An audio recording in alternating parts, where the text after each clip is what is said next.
There's another car coming now. I come out here because it's quiet.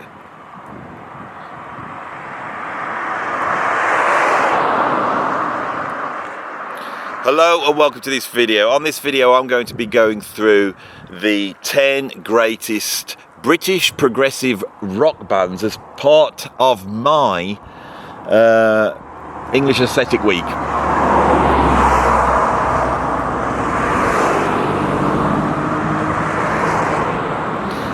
Now, some of you might say that progressive rock really is a British, genre, and all the greatest British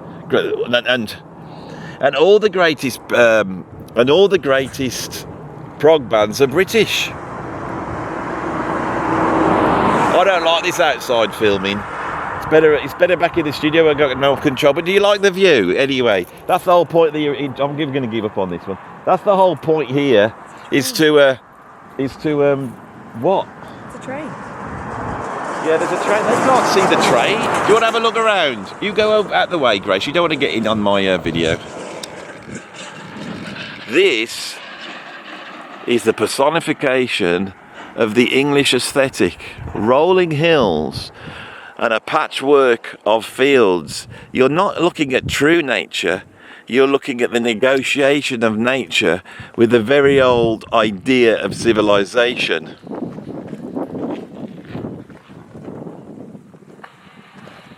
And it is that negotiation that I believe makes English art so compelling. And that really is personified, I think, in the English progressive rock bands, which attempted to make rock and roll, but without trying to ape American, and especially black, cultural American tropes, to try and make a rock and roll that utilised English culture and British culture. And so, if you're ready for it, I'm going to now settle down somewhere a little bit more conducive to chat and go through my 10 greatest, I can't say it, and go. There's a sheep moaning now and there's too many cars. Bloody hell. I wanted everyone to think I was out in the middle of nowhere, like Bear Grylls. So here it is, my 10 greatest British. And here it is, my 10 greatest British progressive rock bands, ranked from 10 to 1. Thank you very much.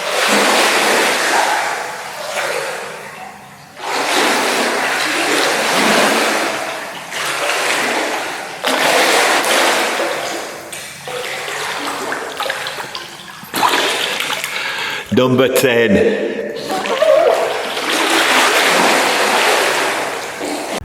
Now, it's really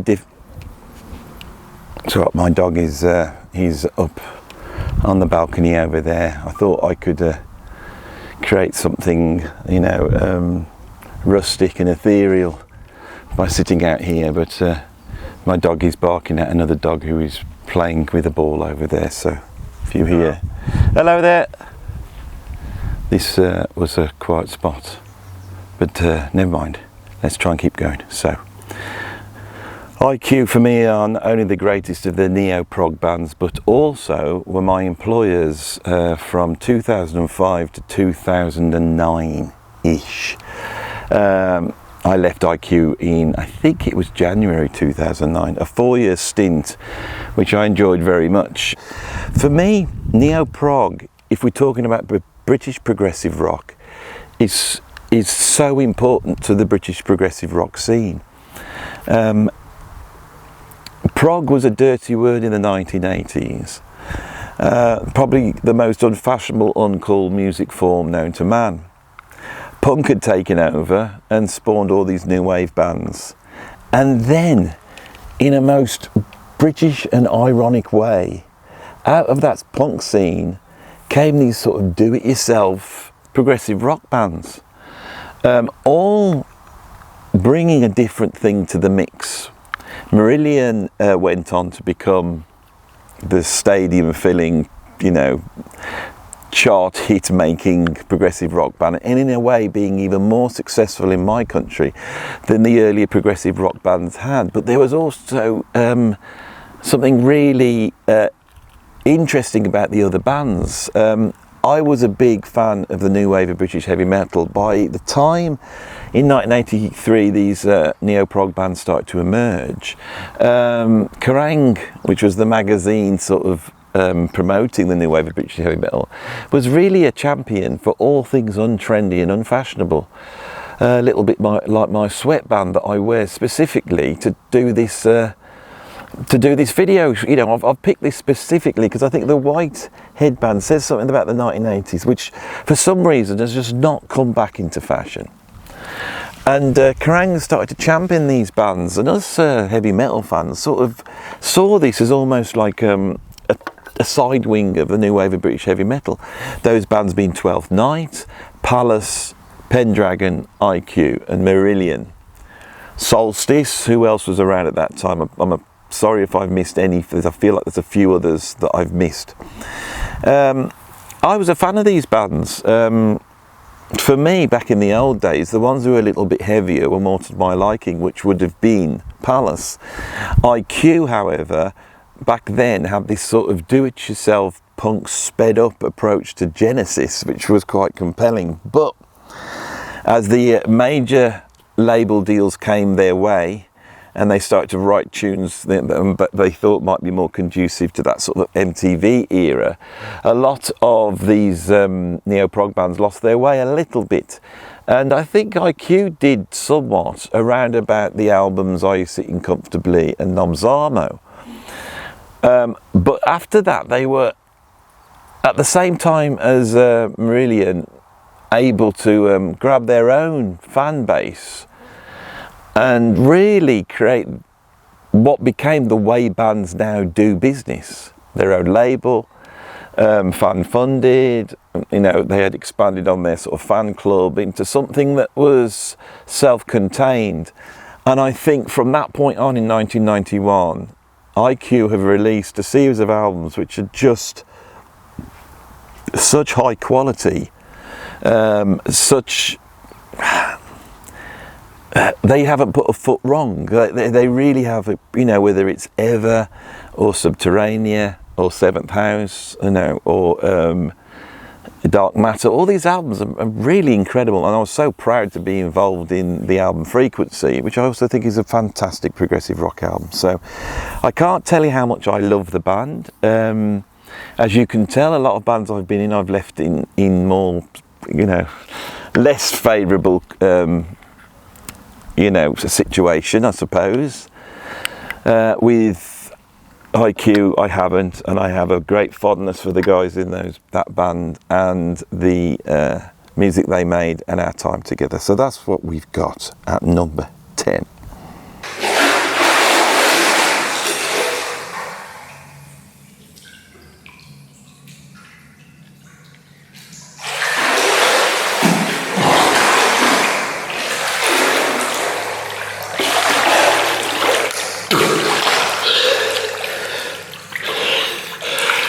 Number 9. Do you have to be so grumpy faced? When I returned to the world of prog in 2005, when I got the gig with IQ, this is now over 20 years ago, I went to a friend of mine who was still interested in the world of progressive rock. I'd moved on into jazz and electronic music and all sorts of stuff, so I'd lost touch with the world of prog. And I said, what progressive rock band should I check out that's making great prog now? And my friend Lionel, if he's watching, Lionel said, go and check out Porcupine Tree. When I went and got their album, which I think was Dead Wing, or it could have been in Absentium, I can't remember which was the first one I got, I was interested to see that this was actually an extension of the band No Man, which was a band I'd really been into coming out of that sort of early 90s electronica explosion featuring the great Tim Bowness and Stephen Wilson. Now, ironically, I now play drums for Tim Bowness and have played drums with IQ, so I have another connection to this band, you know. But for me back then, there was no connection. I thought that what Porcupine Tree was doing back in 2005 was incredible. Incredible production, eschewing all the sort of dodgy things that prog do that makes it a little bit embarrassing. Enough heavy rock to really spice it up. But with Chris Maitland's drumming, and then of course the great Gavin Harrison, a drummer that, bloody hell Mojo, could you quieten it down? He's right over there barking at me. Always bark. But there's some dog he doesn't like. I do apologise for him breaking in, but he has been a feature of some of the videos I've made on holiday, so in a way, him, you know, shouting his opinions from over there is all part of the game, really. Anyway, Gavin Harrison's sort of take on odd time signatures seemed to take that sort of complexity that we'd had with the 70s prog bands and just push it out into a new way of doing things. It was very influential on me.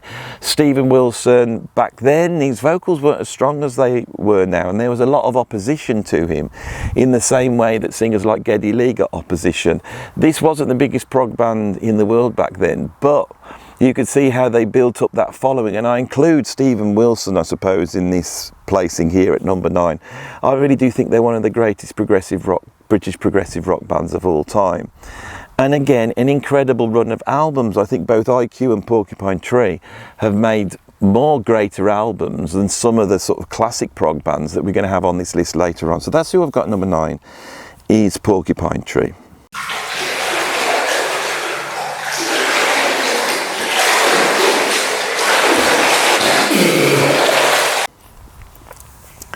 At number 8, I have a band that I have a love-hate relationship with. In the early days of this channel, when the interest here was mainly progressive rock, they became my bête noire before Van Morrison came in and took their place. That band is, of course, Marillion. Marillion have to be on this list. They're an incredible band. So as I said, I've laid the groundworks for neo-prog. Marillion sprang out, and I think unlike the other neo-prog bands, they actually had some songs that were quite catchy in the sort of commercial chart, even though they were singing songs called Grendel and had all the stuff that you would expect from a progressive rock band. But I think the hooky songs that they were writing, and the most important aspect, which was Fish, who for me just seemed like a 6'8" self-obsessed Scottish bloke running around dressed in various outfits, pretending to be, you know, sort of I don't know, Scottish Peter Gabriel, but just tons and tons of charisma. You either loved him or you hated him. I wasn't so keen on him, but the charisma of Fish combined with some incredible songs eventually ends up with the album Script for a Jester's Tear, which they really, you know, it's the definitive neo-prog band. And then Misplaced Childhood followed up, you know, a couple of albums after that. The chart hit Kaylee, and before you knew it, we had a bona fide, a full-on 1980s progressive rock band in the charts and filling stadiums, selling millions and millions of albums. Now, I think Fish is sort of how would you describe him? The early Marillion is about Fish. It's about how he sees the world. It's all about his foibles, all his sort of mental landscapes, and I don't think, as they got success, that the band could sustain him. He went his separate ways, and interestingly went into the world of acting as much as music, and did for a while become almost like a celebrity on the scene in the UK. Marillion, with Steve Hogarth, then starts to plough a career which has lasted from, I think, was it 1988, 89 when Fish went, to now. We are talking a period of almost 40 years. Now, my whole focus on Marillion has always been the Fish era, and I wasn't keen on it. A few years back, I decided to rank all the Marillion albums, and it took me about 2 weeks to get through them all. And I was pleasantly surprised by the musicality and breadth and humour that was in there. Some beautiful albums, some incredible conceptual albums, some really quite experimental and silly albums at certain points, but they have become, for the British progressive rock scene, the solidity on which it's all built. The other members, Ian Mosley, and the other ones that are in that band, Mark Kelly, Peter Trouser Press, and who's on guitar? It's who was the hell's on guitar? I did really well then. Have all become, in their own right, very charismatic and iconic musicians within the genre. So I actually, in reality, have a lot of time for Marillion, especially the new version that's been going for the last 48 years or whatever it is. 38 years. So that's who I've got at number 8 is Marillion.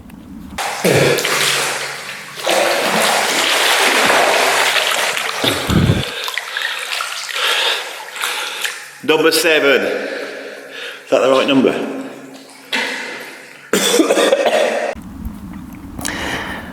Number 7, Gentle Giant. Prog's prog band.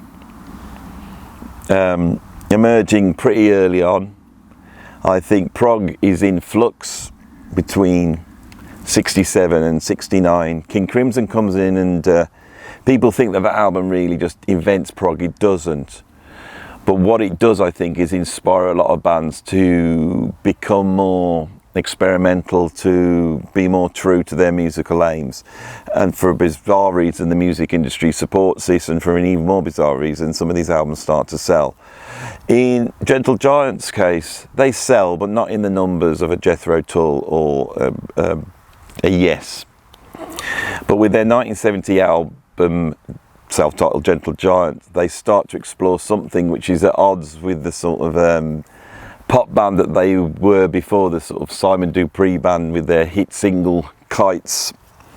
The sound's not quite there. On the next album, Acquiring the Taste, they become even more experimental, probably their most experimental. And then by the third album, the concept album, Three Friends, I think Gentle Giant have developed their own sound. And what is that? Well, it's hyper composed. It features a number of singers all bringing in different sounds, and often sort of group singing, which seems to hark back to Old England. And yet the music, rather than being the sort of pomposity that you have with a Genesis or a Van der Graaf generator, is actually very funky as they create sort of very British interlocking patterns that are reminiscent of James Brown. The virtuosity level is quite incredible. The musicians are multi-instrumentalists, and they are without doubt one of the most complex of the British progressive rock bands. When they get Plug on drums, one of the greatest progressive rock drummers of all time, and I've forgotten his name. It's terrible when these things happen.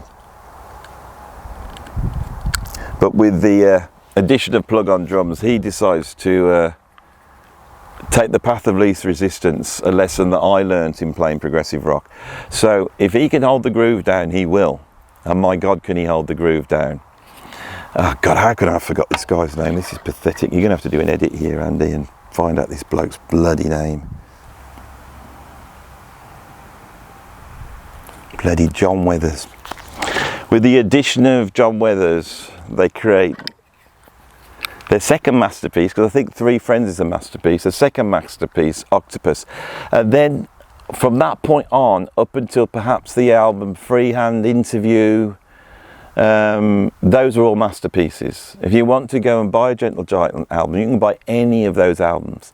Anything between Three Friends and Interview is an absolute masterpiece. When punk comes along, the pop background of Gentle Giant, you think they could have made the jump. And in a way, they have a really good attempt to do it, but it does not quite work. The albums, The Lost Piece and Giant for a Day. I mean, Giant for a Day it's not as bad as everyone says, but it's not a classic Gentle Giant album. And with their 1980s Civilian, they start to open up the door for what could have been a very successful career in the 1980s. That's a great album, but I think what it is with Gentle Giant, they're so out there that if you're into prog, you're into Gentle Giant, you want what they did in the early 70s. They never quite had the success of the big prog bands, but I think it's very important that we have them on this list. This is, I suppose, the most esoteric choice I've got here on this list. So, let's move on, shall we? So back to the swimming pool.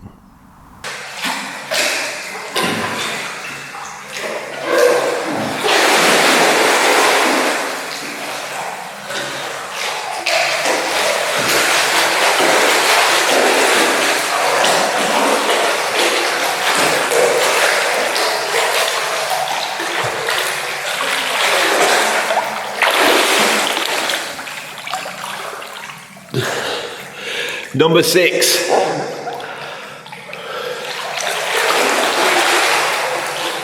At number 6, and I think this could be too low, but you've got to look at the bands that are above above this. So here we now move into the classic era of British progressive rock bands, and there's quite a few there, and there's quite a few I've missed. I'll tell you now, we've missed Van der Graaf Generator, Gong, Caravan, Soft Machine. None of those are on the list here. I think all the bands we're about to talk about, except for maybe the band at number 2, have sold millions and millions and millions of albums. They're huge bands. And I think the band I have at number 6 was one of the biggest progressive rock bands, almost defines progressive rock, and also took all the crap from the critics. That band, of course, is Emerson, Lake and Palmer. Now, if you're watching this video, I'm talking to the converted, so for me to do a sort of quick biography of ELP and tell you why they were so important might not be that useful to you.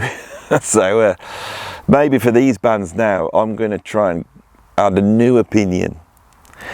Right, so my opinion, if I could just make myself a little bit more comfortable sat here like this, right, that's a bit better.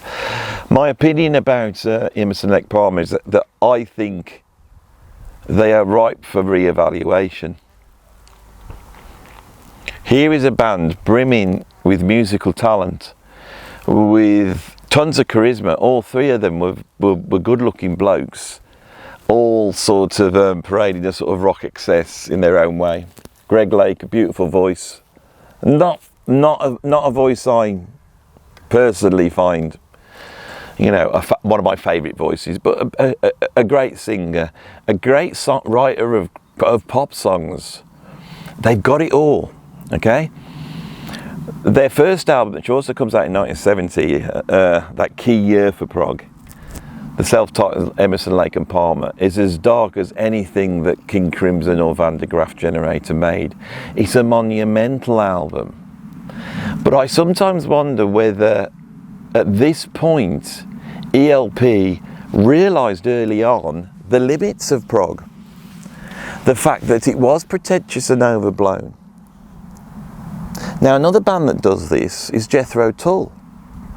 When they get accused of being a prog band after making the sort of FM rock staple album Aqualung, they decide, all right then, let's play with it.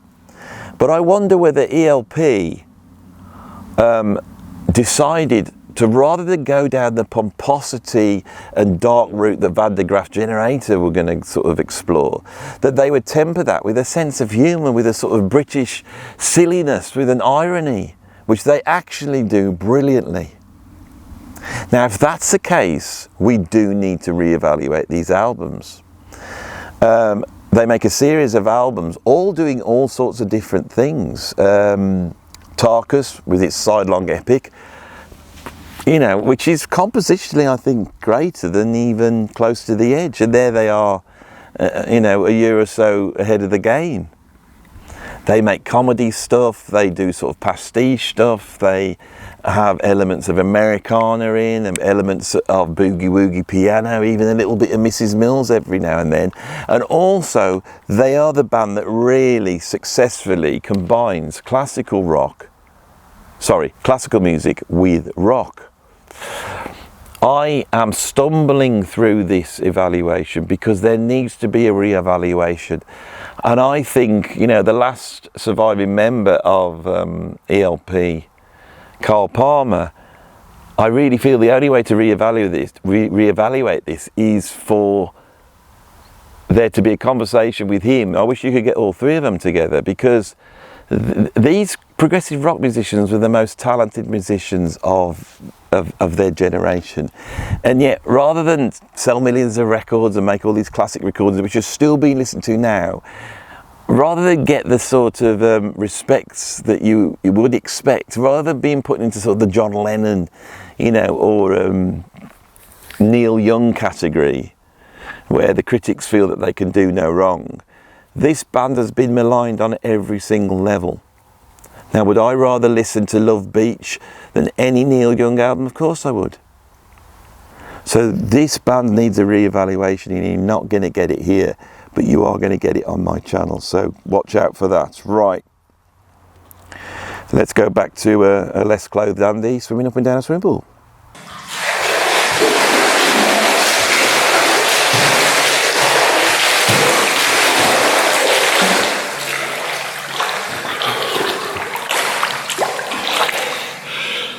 Number 5.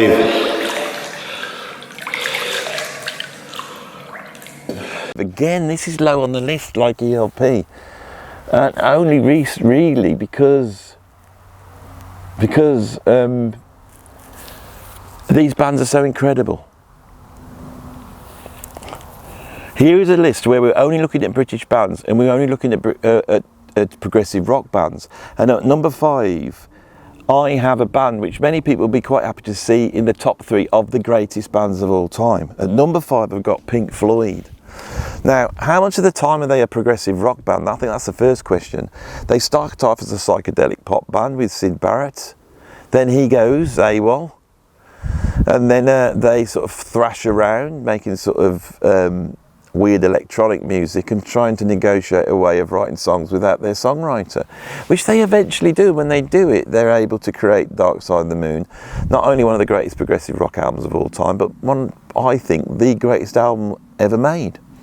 At that point, for me, the prog's gone, and they turn into this sort of estate agent rock band, you know, sort of exploring the same areas as Dire Straits are going to a few years later. And I feel that by 1982-83, Dire Straits are making better Pink Floyd albums than Pink Floyd are. That is my view of the band, which is a little bit derogatory, isn't it? I know the progressive rock fans won't like my evaluation at it, but in there we have just such genius tracks as Set Controls for the Heart of the Sun, or the irreverent and humorous and wonderful I've Got a Bike, You Can Ride It If You Like from Syd Barrett, or there's so many incredible tracks.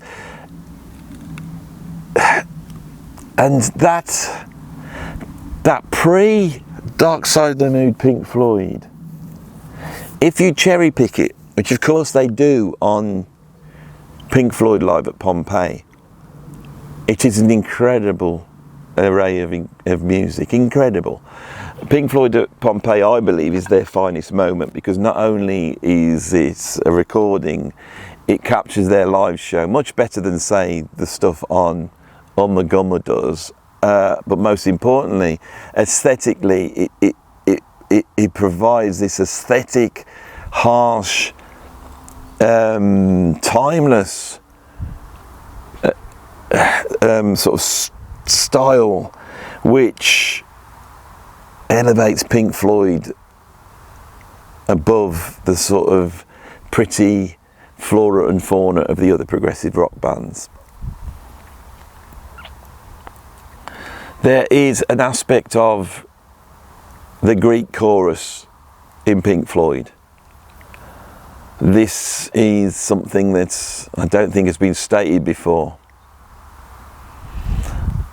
They talk about great themes when they're at their best, and there seems to be this sort of existential shout of Roger Waters' balanced perfectly by the beautiful, ethereal, almost heavenly chorus of Dave Gilmour. When you listen to Pink Floyd, Roger Waters' bass lines are key, aren't they? He's very underrated as a bass player. But so often it's his weird bass, or his weird approach to bass, which is holding the tracks together. It's aggressive and angular and distorted and strange, and yet again we have this balance with Dave Gilmour. I've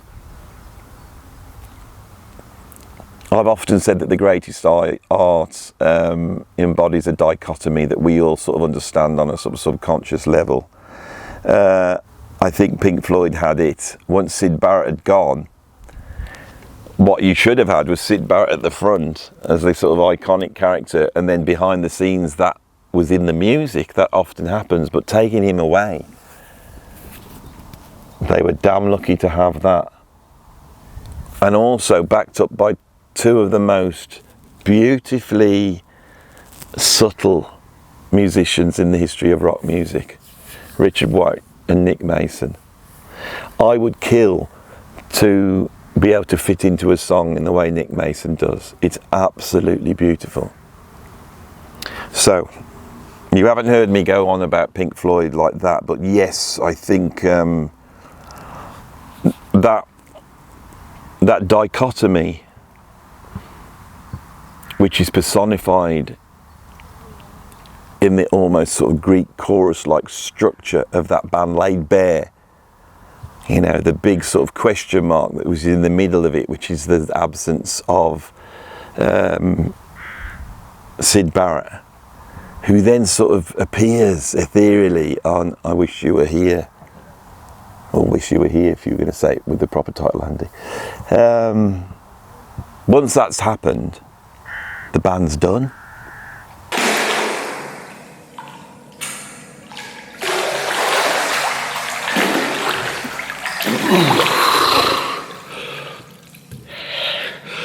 Number 4.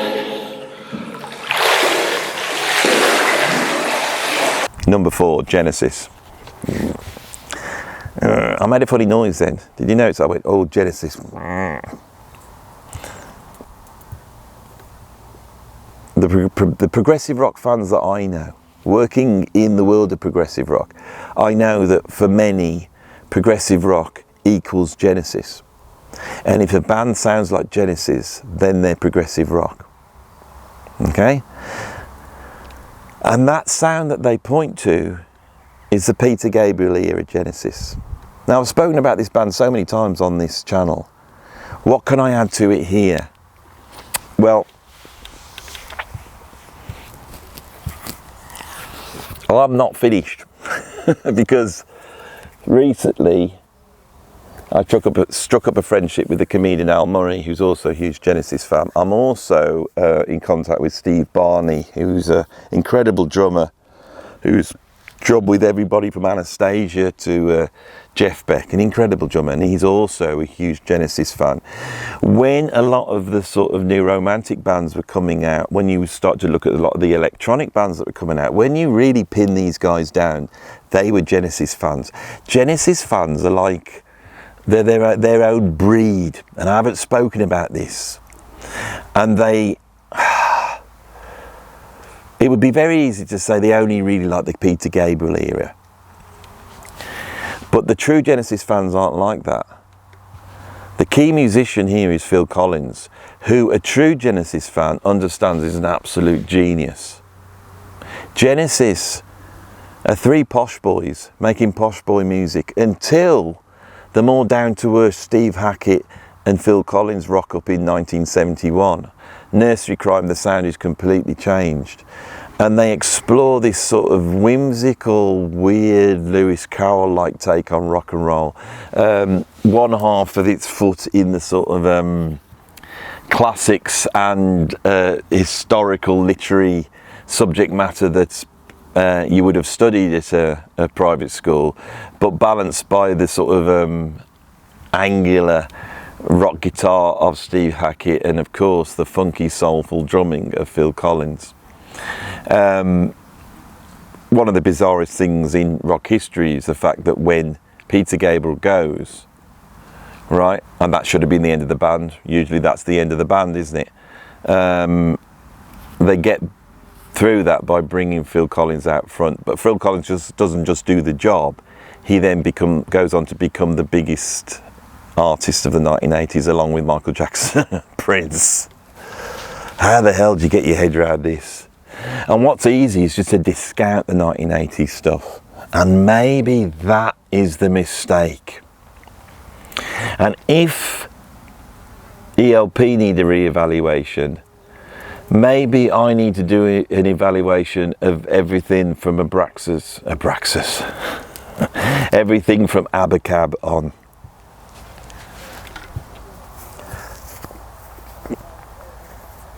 I discovered Genesis around about 1981, 1982. For me, their greatest album is 3 Sides Live, and we've had that discussion. I bought the single Abacab and I thought it was incredible. I thought the drumming on it was incredible. I enjoyed all the complexity that I could hear in that tune. I then discovered Turn It On Again, and all those songs were great. After Abacab, we had the album Genesis, and we all bought that album. Mama was great, you know. Down by the Seaside, or Down by the Sea, whatever it was called. I'm getting confused with Led Zeppelin here a little bit. That's all. I bought that single when it came out. I loved it. Great songwriting. And the stylistic, the arrangement, the Genesis arrangement, that sort of crossover hand piano of Tony Banks sort of bubbling away, the sort of stingy guitar sound that carries on after Steve Hackett goes, the sort of weird time signatures that are more than time signatures. It's the way the music follows the lyrics more than the lyrics following the time. So it has a storytelling aspect to it. All that stuff doesn't go. It's just pared down. Maybe the key to Genesis is something that I've started doing already, which is trying to link albums like Duke, albums like, and then there were 3, which is my current favourite listen by them, 3 Sides Live. Maybe, rather than just doing the easy thing of saying there was the Gabriel era, that's the only era we like. What about the albums they made after that when Hackett was still in the band? Oh, I quite like those. What about Trick of the Tail? Surely that's their best album. Well, it is sort of their best album. It would be if Gabriel was in the band, right? Maybe that simplistic approach to evaluating Genesis needs to go. And maybe I need to do something that links what's going on in those 1980s albums with what was going on in the 1970s, rather than seeing it as the split. And so we can appreciate the totality of the achievement of this band, that which sold millions and millions of albums, and by the 1980s was also one of the big selling bands of that MTV era. It's a very surprising thing. So we now move on to number 3, don't we?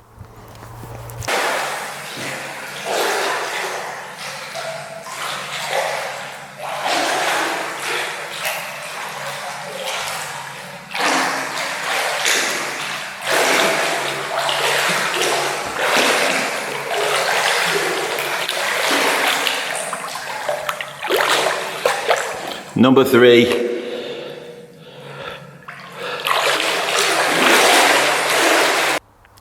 They're a bit of an anomaly in progressive rock. You know, name some classic 70s progressive rock bands. Oh, I don't know, ELP, King's Crimson, Genesis. Yes, that's what you do. And yet there's Jethro Tull sat there, right, just delivering the goods all the way through the 1970s. Perhaps the most consistent run of albums for any of the progressive rock bands. They don't change their sound or get sideswept by punk or any of that, and they don't really lose their way till the 1980s comes in with albums like Under Wraps, which, to be honest, weren't actually Jethro Tull albums. When I decided to rank the albums going up to, I think the last one I did was Stormwatch perhaps, I was unaware that you can go and buy any of those albums and you have a great album in your hand.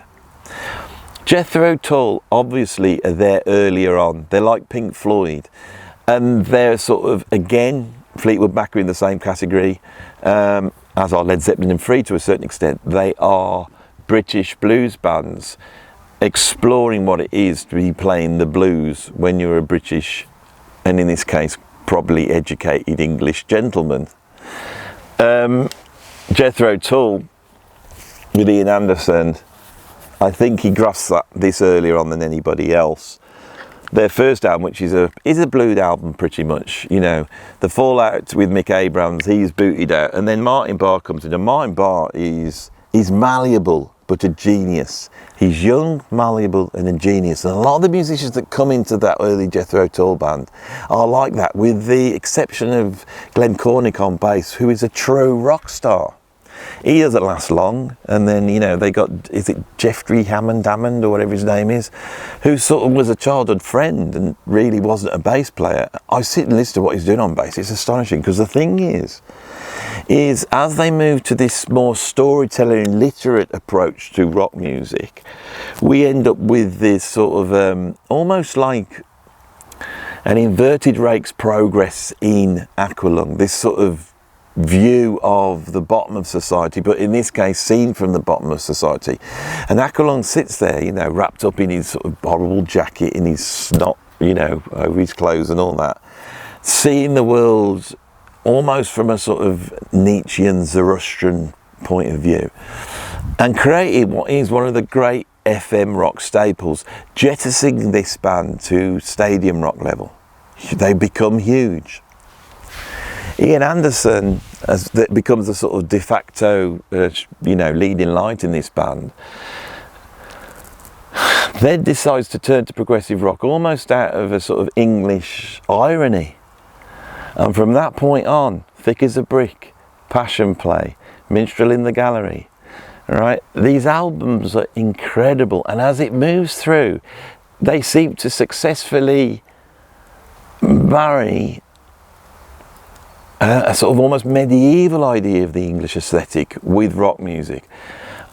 And they never compromise. By the time we get to 76, we've got Songs from the Wood, Punk's coming in, doesn't affect them. They are still able to spin out some of the most complex rock music ever made. When I put on a video of them playing in Madison Square Gardens that they probably sold out 2 or 3 times, looking at the audiences in there and listen to the music as they negotiate their way through a Passion Play, one of the heaviest albums ever made, we have to say this could well be the crowning achievement of progressive rock. Jethro Tull could well be what we looked for and say, well, this defines this era when rock bands could make incredibly dense music, and yet it had an appeal to the general public.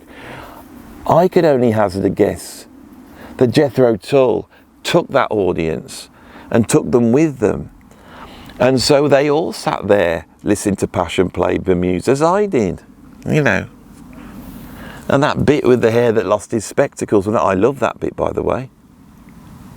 For many progressive rock fans, that was a hair too far. So, in this desire of mine to try and find the kernel of a way of re-evaluating these classic bands, the obvious thing would be to say the same thing. Do we look at the 1980s albums?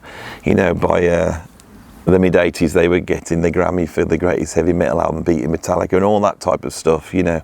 Albums that looked great on the cover, Broadsword and the Beach, but did they contain anything quite the quality of, you know, Songs of the Wood?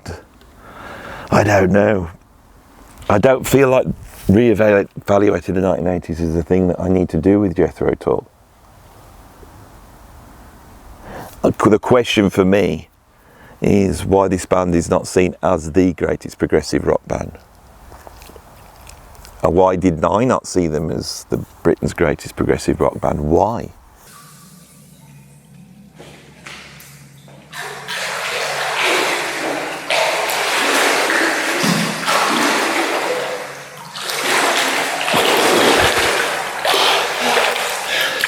Number 2. The last one will be Jump.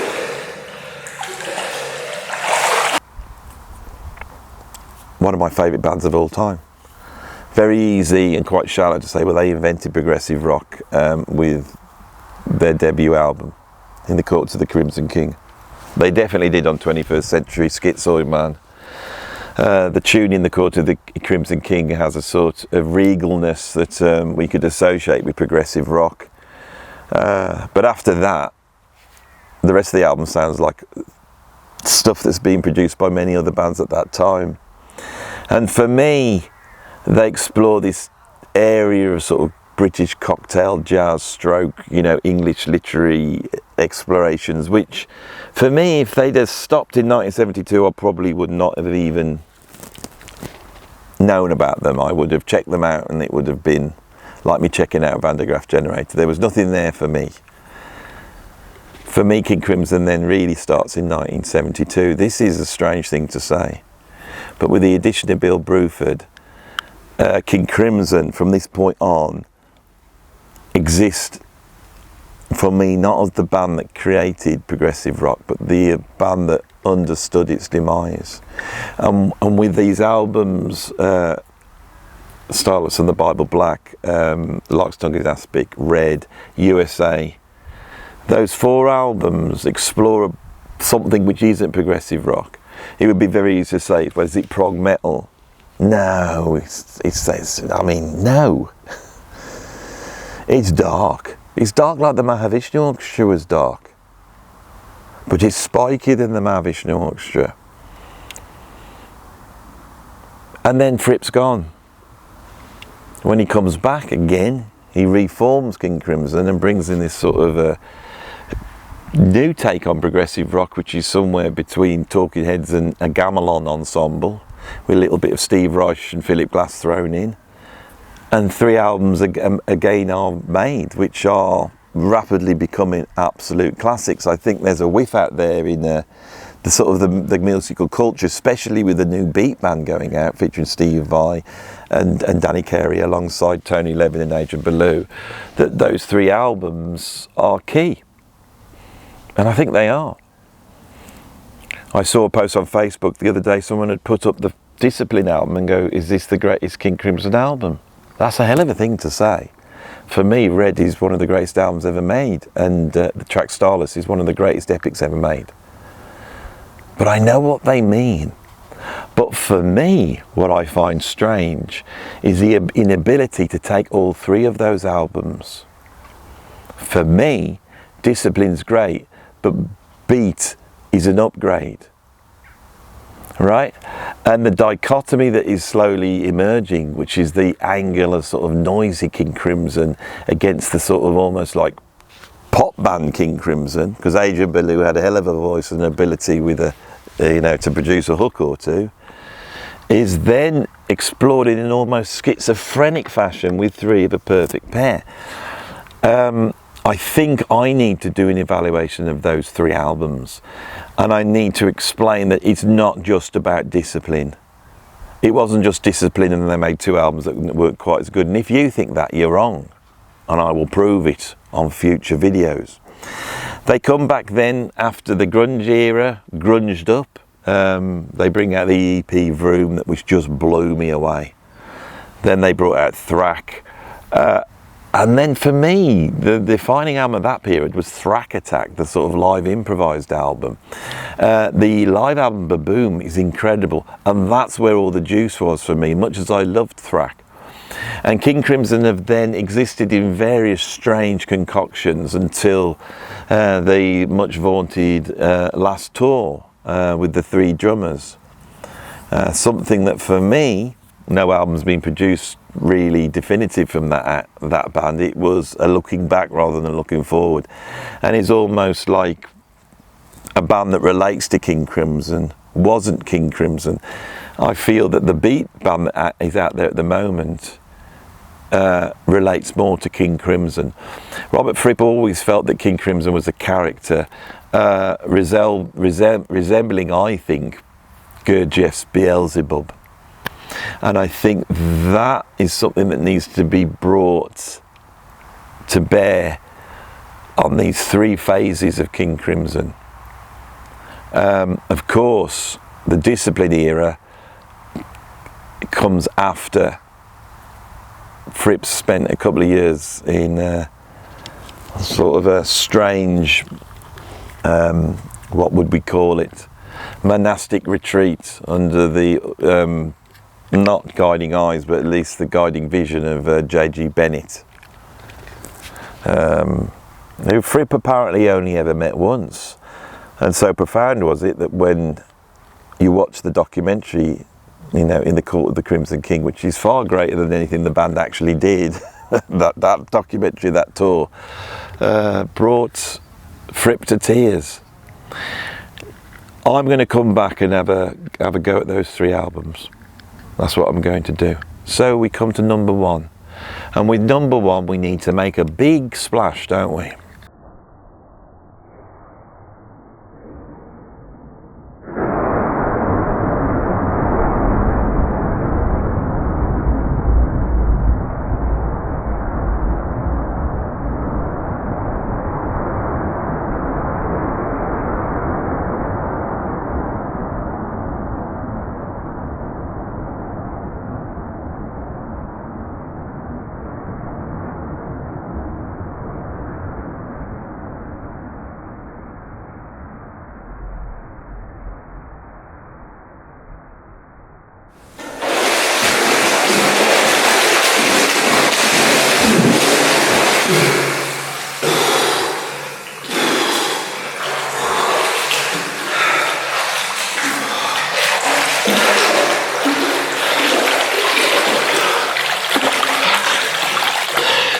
Number 1.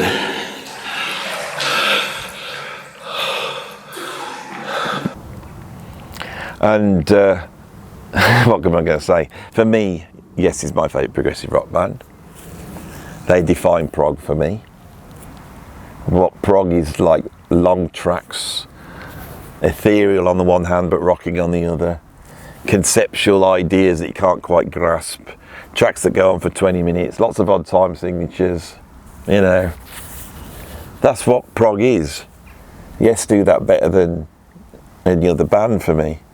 Why do I place them in such high regard? Well, personally, it was the Yes album that opened the doors to music almost. I was just a heavy metal fan before that.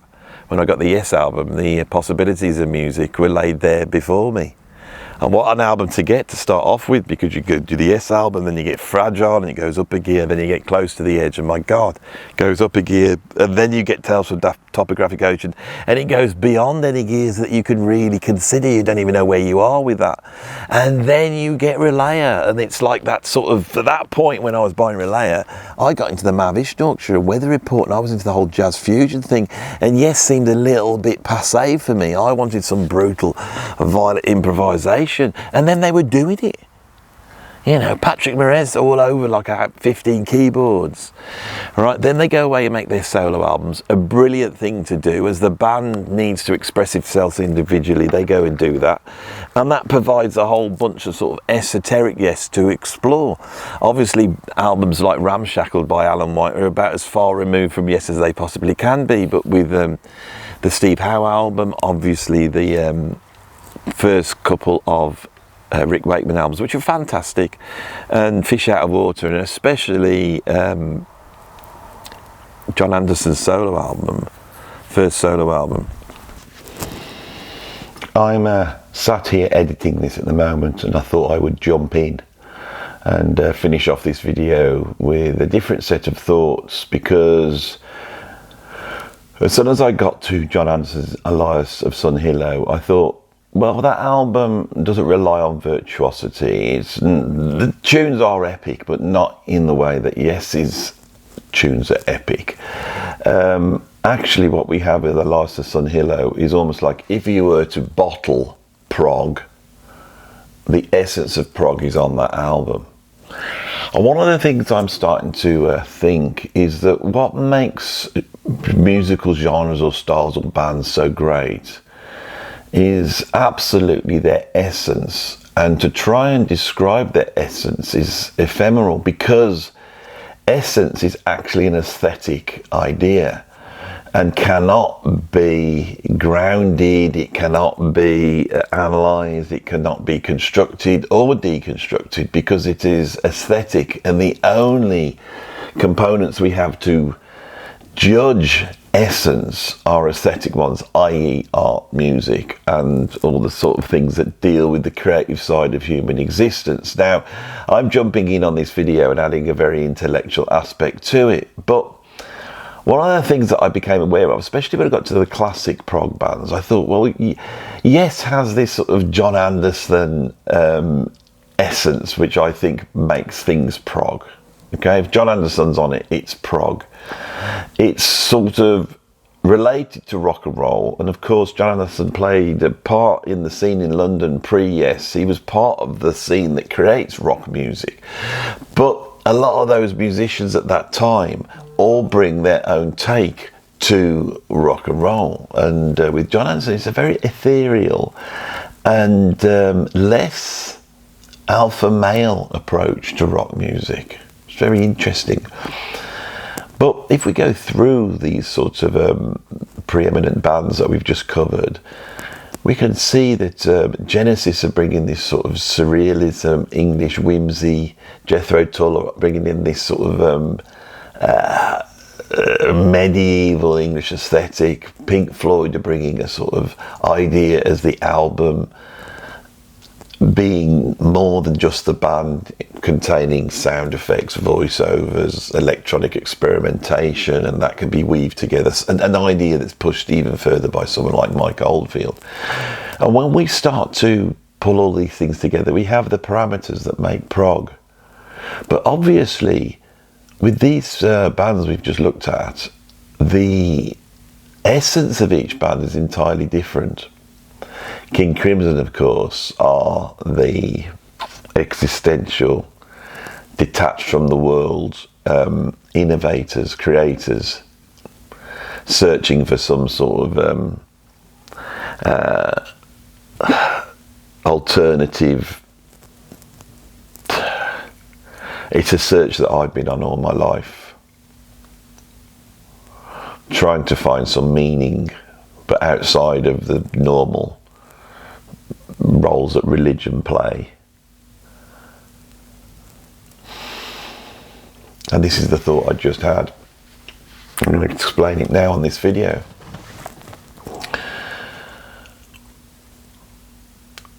One of the things I was aware of going through these bands this time, which I've done so many times before, is the need for these bands to be continually re-evaluated. Why? Because they're way better than our cultural narrative says they are. Now, the thing that sparked this line of thought, which wasn't in the video when I filmed it, is after filming this I sat down and I saw that Carl Palmer is involved at a celebration of British progressive rock at this year's Proms. And this is being done very, very seriously. And there is a petition out there, and if I can find the petition, I will put the link in this description here, for people to sign it to make the point that Keith Emerson should be studied and revered as the serious composer he is. A composer that, sorry, but in an objective way, if we sit back, a man more creative, more musical, more talented than most of the greats that are championed by the mainstream. Now, why is this? Well, I think what happened in 1976-77 was a narrative emerged that was really coming out of postmodernist identity politics. I hate to say this, and people will groan as I say it, but this was the great cultural shift, and there was an attempt there to try and codify aesthetics, you know, to abandon truth as an idea altogether. As Foucault famously said, there is no such thing as truth, all there is power relations. Is that true, Foucault? Well, anything I say is true, but anything anyone else says is obviously just dead white males, you know, pushing the meta-narrative. These ideas have been useful, let us say, but now, in terms of us going forward as a species, we have to be able to return to something that's far more positive, that's far more uplifting, an aesthetic concept of the world which does believe there is a thing called beauty, that doesn't deny the existence of truth, and a simpler way of judging the arts in terms of what the arts are doing in their essence, not applying some postmodernist sort of deconstructive narrative where everything is just measured in power relations. Because if you look at the progressive bands under that set of rules, what you have is a loads of educated white middle class British people utilising the history of a country that was colonialist and empire building to create music that had all those tropes, and that had to be deconstructive and pulled apart. And of course this is why we champion punk, unaware that punk actually has in its essence many of the same values that the progressive rock bands have. My whole channels have been about this. So actually, the more our society moves to re-evaluating these bands and actually putting these progressive rock bands up where they belong, at the top, equal to the Beatles, equal to the Rolling Stones, and above the Velvet Underground, above the punk bands, above all those cool bands like Joy Division and the Smiths and The Cure, who are great and can do no wrong, but for me are hampered in their musical statement because of these postmodernist ideas that had come in to rock and roll at that time. The Nietzschean, utopian, Aquarian ideas that were suffused into progressive rock were about trying to build a beautiful future for humanity. And in that, they made no real truth statements. There was no enemy. You see? It was entirely positive. Now, we can look back at that and say, yeah, that was of its time. And that may not help us going forward in the time we're at the moment. But in terms of judging the art, musically, what Yes and Jethro Tull and Genesis and Pink Floyd and Gentle Giant and King Crimson and Marillion and Porcupine Tree and IQ did was far more interesting, was far more compelling, and for me, far more beautiful than many of the music artists that the mainstream would want to put on a pedestal. So the question is, how do we readjust this narrative? We readjust this narrative by doing what I'm doing here.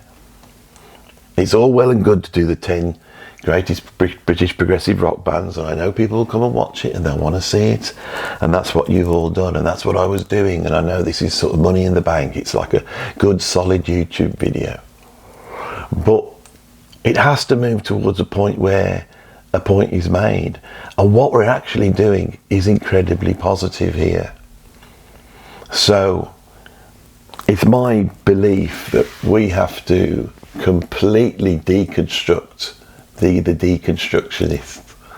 We have to really question the veracity and truth in these statements that come from postmodernism, and we really have to move the idea of essence being embodied in identity to being embodied in ethereal things that exist up in here, in the way we perceive the world, in our consciousness, and the way that our consciousness is designed to appreciate beauty, because that may be far more profound than at first it seems. So on this holiday, yesterday I was driving over some very remote hills on my own in the middle of the night. And I do get a little bit of sort of anxiety when I'm sort of stranded all alone. I think we all do, but it was very beautiful. I reached to my CDs and grabbed the Chemical Brothers, which were a sort of electronic duo in the 90s, the album Dig Your Own Hole. Now this album, he deals with psychedelia. It's a progressive rock album, you know, very psychedelic progressive rock album. So I put this on and suddenly my inner state changes, and I'm suddenly aware that I am in a psychedelic landscape, listen to this psychedelic music, and suddenly the moment that I'm in, that moment of being alive, suddenly emerges and I'm aware of it. And suddenly it becomes all very, very exciting, and my anxiety turns around and becomes excitement. And as I drove with the sun going down, dark red, blood lighting up the sky, these huge rolling mountains, not mountains, but hills around us. Aware that, if I was just to twist the car steering wheel, I would be tumbling down to a certain death. It became very exciting. And I had this realization that me driving through that huge landscape, which I'm a speck in, had somehow been brought alive. And it was brought alive inside my consciousness. Perhaps art is the thing that switches on, or documents, for us as a group to be more accurate, that which cannot be spoken of. And perhaps our appreciation of that needs to be codified again, culturally. And we need to get to a point where ELP is seen as being far greater than Patti Smith, or Neil Young, or Lou Reed, or any of those whingy, moaning postmodernist types that thought that musically strumming a few chords was an expression of some sort of identity essence, some sort of truth, some sort of authenticity, rather than seeing it what it was, which was another pose, another pretense. And the real music that was lacking pretense was in the notes created by Keith Emerson as he sat there with his pen and paper trying to put onto paper something that would blow himself away and you away. Why? Because he loved you.